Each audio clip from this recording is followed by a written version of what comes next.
Assalamualaikum.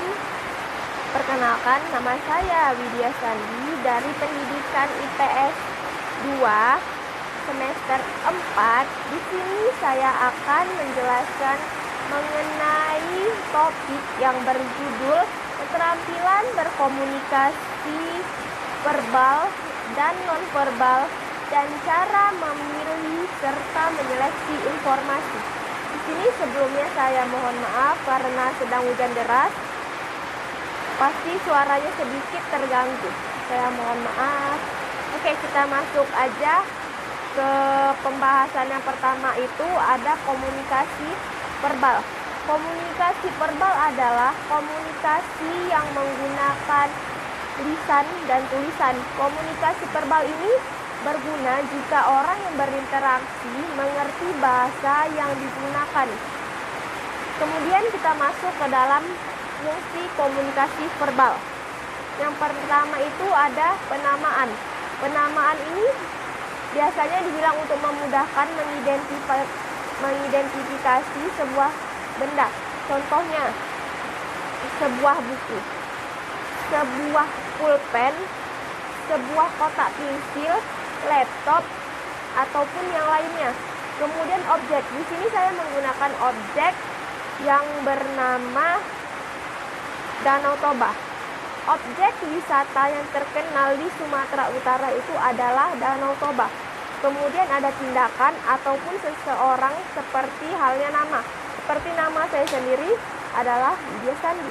Kemudian yang kedua itu ada jalur interaksi dan transmisi informasi untuk alat tukar-menukar ide, seperti halnya yang terjadi di dalam kelas, yaitu presentasi kelompok diskusi.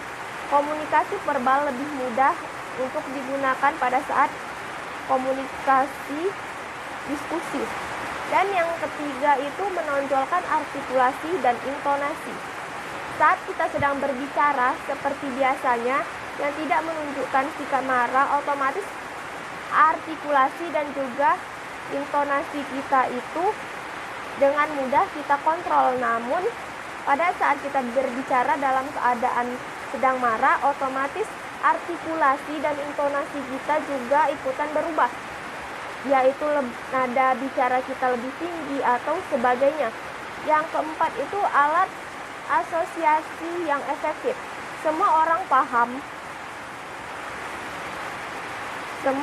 paham dengan komunikasi menggunakan bahasa sehari-hari. Contohnya penggunaan bahasa Indonesia.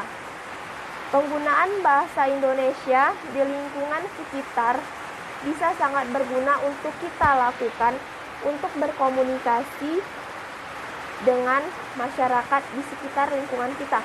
Dan yang kelima, sebagai sarana pengembangan bahasa. Kita ketahui sendiri bahwa dunia ini semakin lama semakin berkembang dan memiliki tren di setiap harinya. Tren itu pasti berbeda-beda dan berubah-ubah. Otomatis bahasa yang kita gunakan juga ikutan berubah. Banyak bahasa gaul yang bermunculan saat ini, yang kita juga gunakan saat ini juga. Kemudian jenis komunikasi verbal. Komunikasi dilakukan dengan dua arah. Dua jenis komunikasi dapat dibagi dua, yaitu sisi pemberi dan sisi penerima. Di sini saya ada memberikan contoh komunikasi verbal. Yang pertama itu ada pidato, yang kedua rapat dan diskusi, yang ketiga membaca. Di sini membaca semua bacaan bisa kita baca, bisa membaca berita online, majalah, koran, dan lain-lain. Surat menyurat juga salah satu contoh komunikasi verbal. Kemudian ada curhat dengan teman, ada chat melalui handphone atau menggunakan sosial media lainnya, dan contoh-contoh lainnya. Selanjutnya itu ada komunikasi nonverbal. Komunikasi nonverbal adalah komunikasi yang tidak menggunakan bahasa secara langsung. Komunikasi verbal ini menggunakan bahasa isyarat, ekspresi wajah, sandi, simbol-simbol, warna, dan juga intonasi. Fungsi komunikasi nonverbal itu adalah untuk mengirimkan makna melalui penguatan perlawanan dengan komunikasi verbal serta mengganti lambang-lambang verbal, dan juga untuk mempengaruhi orang lain dan mengatur alur percakapan. Di sini saya juga ada contoh komunikasi nonverbal. Yang pertama itu ada sentuhan, seperti halnya bersalaman, berpelukan, sentuhan, pukulan, dan lain-lain. Dan yang kedua itu ada gerakan tubuh. Gerakan tubuh itu seperti gerakan mata, ekspresi wajah, isyarat, dan juga gerakan tubuh. Yang ketiga, vokal, seperti nada bicara kita. Kemudian ada keras atau lemahnya suara, kecepatan berbicara, kualitas suara, dan juga intonasi. Di sini selanjutnya saya akan membahas cara memilih serta menyeleksi informasi. Berikut cara-cara memilih dan menyeleksi informasi yang tepat. Yang pertama itu baca seluruh informasi dan jangan hanya melihat judul. Di sini maksudnya adalah saat sekarang ini judul yang menarik itulah yang kita tonton. Namun terkadang judul dengan isi informasi itu tidak sesuai atau tidak ada hubungannya. Dan bacalah informasi secara menyeluruh. Karena jika kita membaca informasi itu setengah-setengah, maka info yang terkandung dalam berita tersebut itu tidak dapat kita terapkan sepenuhnya. Maka dari itu bisa kita menyimpulkan informasi tersebut hoaks atau benar keberadaannya. Yang kedua, bandingkan dengan situs lainnya. Ada kalanya media berita online sekarang berpihak pada golongan tertentu. Karena konten yang disajikan biasanya mengandung pro dan kontra terkait suatu fenomena berita tersebut.